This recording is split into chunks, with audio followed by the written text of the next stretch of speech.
Масалиева, Мониева көчөсүндө жанагы эки кабаттуу көпүрөнү. Ушул көпүрө абдан биздин шаардын тургундарына ыңгайсыздык жаратып атат. Ушул көпүрөнү батыраак бүтүрүп, мынакей балдар менен сүйлөштүм. 10 февраль күнгүгө буюрса, 10 февраль күнгүгө асфальтсыз ичин эметип, жолду ачып коюуга пландаштырып атабыз. Биздин эң биринчи задачабыз ушул жолду ачып алсак, анан жана капталындагы жолдордун бардыгын менин тиги тротуарларды оңдоп, жакшынакай витке келтиребиз. Анан ошол жерде бир аябай бир кооптуу эки заправка бар экен, АЗС, Red Petroleum и МПА дегенчи.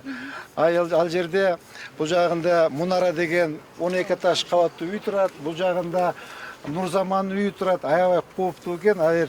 Эгер жарылуучудай болсо, биздин жүздөгөн, миңдеген биздин жарандарыбыз ошол жерден жабыркайт да.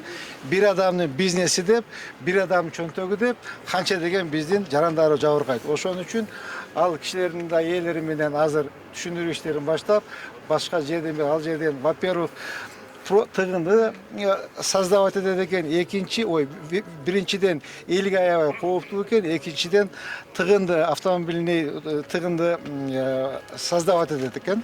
Ушул маселелерди Кудайым буйрса чечебиз.